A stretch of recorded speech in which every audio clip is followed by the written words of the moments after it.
What's up, people? Didn't want to do a full episode on this, but I wanted to chime in on the Kevin Brown controversy surrounding the Orioles and this absolute disaster, this debacle that has stemmed from nothing more than young and talented broadcaster telling the truth during a great season about what had transpired in seasons past and basically reading off stats that were accurate, previewing a matchup of importance.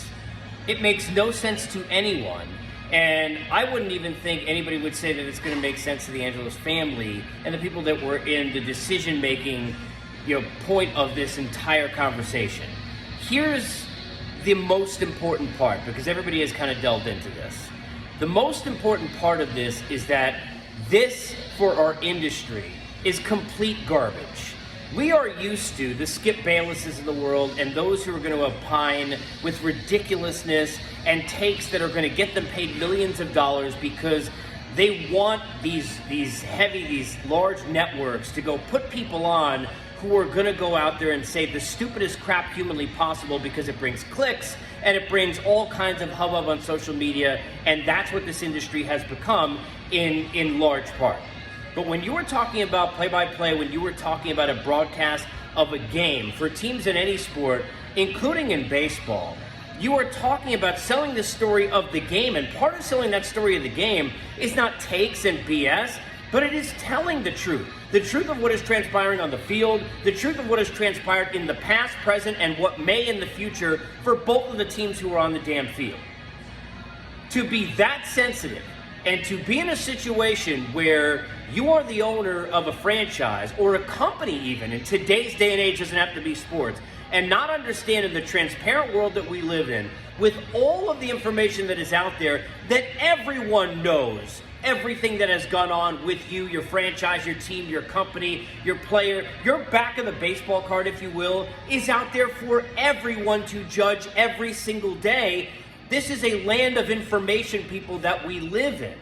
To be in that sense, to be in that moment, to be in this present we live in, and be that dumb and that insecure and that sensitive that you can't handle statistics that you have watched develop and play out on your team, especially during a great year. It's not like the team's terrible. And look, by the way, it's totally fine for me if he had read out those statistics if they had lost the last 20 games in a row and they were 40 games under 500.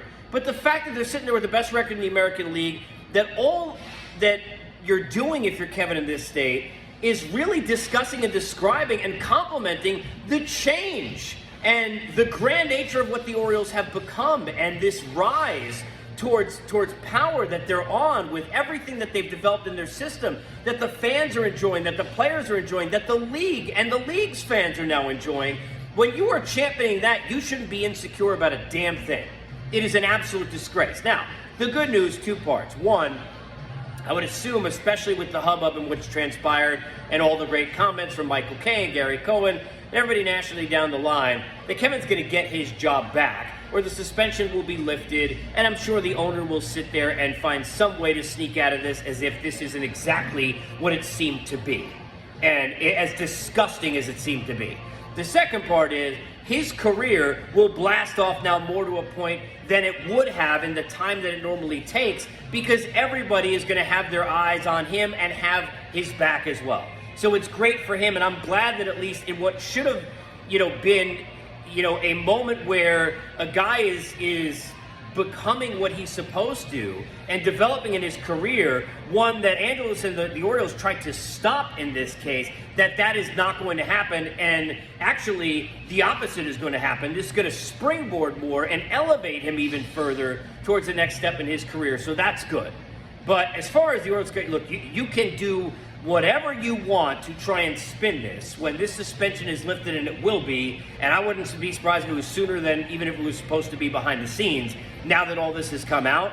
But for you as an owner to do something this dumb and to put a spotlight on negativity in what has been such a brilliant season and such a great trend for your franchise, for your fan base, and for that city, it is absolutely ridiculous. It's ridiculous. So kudos to Kevin Brown for doing his job. I mean, really, that's what he did. And kudos to the people in this industry for speaking out how ridiculous of a nature of all of this that it is. And I hope that all of that will at least lend towards, for the Orioles fan base, to move on past this, and certainly for Kevin in his career. But that egg on the face, this isn't a glass of milk you spill, somebody got to clean up. Not an egg on the face, you got to get a washcloth, because you're never washing this off. It's a disgrace. And it is a total exposing of everything we already knew about everything that this ownership with the Orioles has always been about.